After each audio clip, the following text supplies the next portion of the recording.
massive Penguins updates, including an injury update on Evgeni Malkin, who has missed 4 games already. Sidney Crosby offered his opinion on the last 2 losses by the Penguins this weekend. Michael Bunting had some crazy things happen to him yesterday before the game against Tampa. And then the Penguins' goaltending problems continue to surface. The Penguins lead the league in goals against per game. We're going to show you a lot of graphics about that later in the show, talking about how bad the goaltending really has been for Pittsburgh this season, really holding this team back. And then some other issues that have been happening over the last 2 games, leading to the Penguins having one of their worst stretches of the season after they finally started to look like they turned things around after a poor start. But we have plenty to break down here on Penguins Digest. First, if you haven't already, subscribe to the channel. We reached 150 subscribers since the last video, so another milestone. Let's get to 200 before the next video. Thank you guys for hitting the sub button and continue to smash that button as we continue to provide the latest updates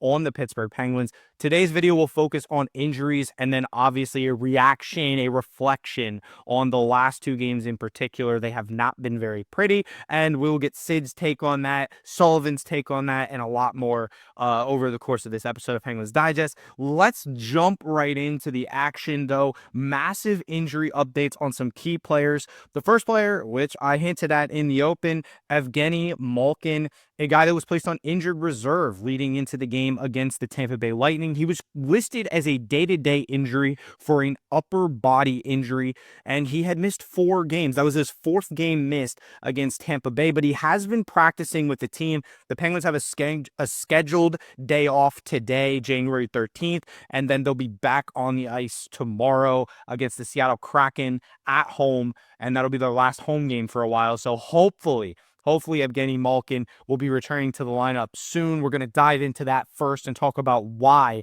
Evgeni Malkin was placed on injured reserve, because it's confusing a lot of people. People think that Malkin's going to miss a lot more time than he actually is, because IR can be tricky. But something that we have noticed in the past is teams doing this in order to free up a roster spot for another player, and that was exactly the case in this instance as well. Evgeni Malkin was put on IR for the simple reason that they wanted to bring Tomasino back onto the active roster without needing to move anybody else around. Jesse Puljujarvi's finally getting another opportunity to play some minutes for the Penguins, and they didn't want to have to send Puljujarvi back down to the AHL and deal with all of that process all over again. It was pretty much just a matter of needing an extra roster spot for Tomasino because he was ready to come back, and Malkin was the easiest guy to move onto IR because it is a move that is retroactive, and Mike Sullivan talked about that. It gives us the opportunity to activate Tomasino. It doesn't change Malkin's status at all as day-to-day.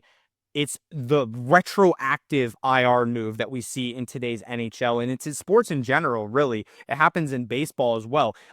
It's really when the player stops playing. So you go back to the first game that they miss, and then that's how they create these rules based on like a 7-day IL stint that you see in baseball. Hockey, it's based on like a games missed basis. It's really complicated if you look at it from a, like outside perspective, but I will reassure you that Evgeni Malkin is not going to miss extended time. He's missed most of the time that he's going to miss already, and he should be back in the lineup within the next few games. I would say by the end of the week, we should expect Gino back. It wasn't a serious injury. And then with Michael Bunting, I mean, this is just a freak incident that happened, and it can happen more often. I'm surprised we don't hear about this kind of thing happening more often.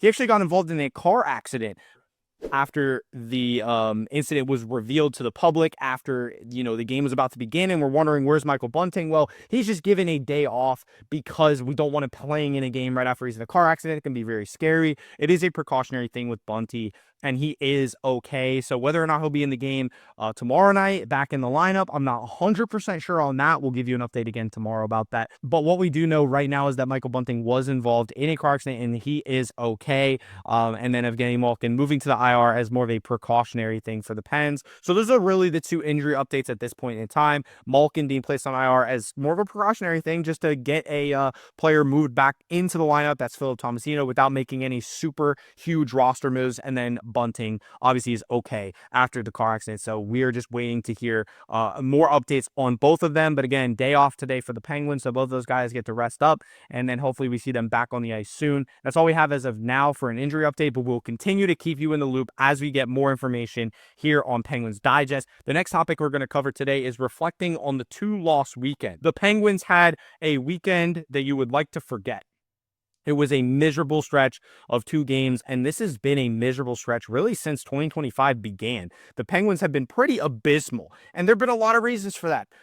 They asked Mike Sullivan after that last game against the Ottawa Senators leading into the Lightning game, and he had this to say about the Penguins' penalty kill. He said, "It has not been nearly as good as it needs to be, and there are a lot of reasons for that. A lot of it just boils down to details in all 3 zones." And Mike Sullivan is 100% right. This was a strength of the team for a little bit there, and they were starting to play really good on the penalty kill. They were killing off multiple penalties every game. I even showed you the one video, the graphic of how dominant their penalty kill had been, and today I'm going to be showing you the exact opposite, and that is that their penalty kill has been atrocious. On top of just goals allowed in general, that's how I sorted this graphic, because quite frankly, they have given up multiple goals every single game, and more often than not, it's 3, 4, 5, 6 goals allowed per game, and that just cannot happen if you want to be a winning hockey club. You can also see just a couple columns over from the goals against per game, it is the power play goals against per game, and that is not a great number either. The zeros that you see were games from last year. Now that we're in 2025, since the 31st of December against the Red Wings, the Penguins season has taken a turn for the worse. And this is one of those stretches towards the middle of the season. This is called the lull in the middle of the season, where the Penguins are just trying to fight through.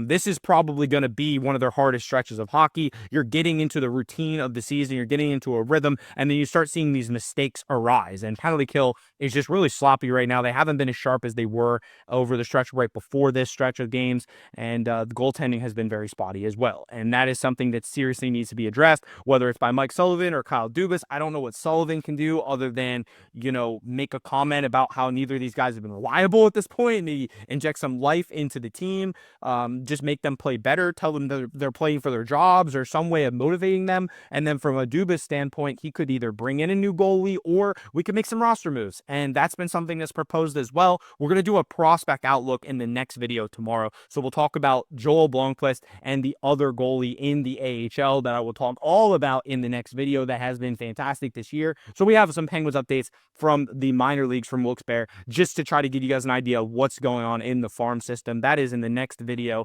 But as for this video, we just need to continue to talk about the struggles, because it really has been a miserable stretch of games. And you can look at overall in this season, the Penguins have struggled to keep the puck out of the net. The defense has not been sharp, and the goaltending has not been sharp. So you see this graphic here, the Penguins lead the league in goals allowed per game, which is not a stat you want to lead the league in. And it's been a rough go at it for the Pens. They were winning games by scoring more goals, and now they're not scoring as much. So they're getting shut out by the Senators. They're only getting 2 goals on the board against Tampa Bay. You can't win games like that. I always say the magic number is 3. If you can get 3 goals, you should be able to win the game, or at least you have a really good chance of winning the game. And if you're scoring less than 3, well, you're leaving it up to your goalie and your defense to play pretty much mistake-free hockey, and that's really hard to do. So Nedeljkovic hasn't been reliable. Jarry hasn't been reliable. Something has to happen with this team. We need to make a big move. I'm not sure if that's John Gibson, like I suggested in the last video. Go check that out if you haven't. And I'm not sure if it's within the farm system. If Joel Blomqvist comes back up, or I'm not sure. But something has to be done for sure about this defense. And we also heard from Sidney Crosby about the last 2 games in particular, specifically those 2 contests against the Senators and the Lightning. Sid said 2 different games. Saturday, we really didn't give ourselves a chance. Sunday, I thought we deserved better, but you don't get points for playing well. You've got to find a way to win games, and we've got to do that. And when you're in this cold spell like the Penguins are, it makes it that much more difficult to get the W, and things just aren't going your way. You're getting bad bounces. You're just getting unlucky. And I'm not saying they're losing because they're unlucky. I'm saying that has something to do with it,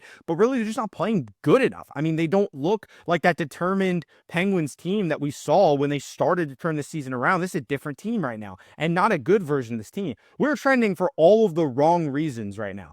So I'm not sure if that changes how Dubas is going to attack this, trade deadline coming up in less than 2 months. I don't know if he's going to start selling guys away, maybe just to show everybody, hey, there are guys in this locker room that are expendable. We need to make a big splash and just kind of flip the script a little bit on the season.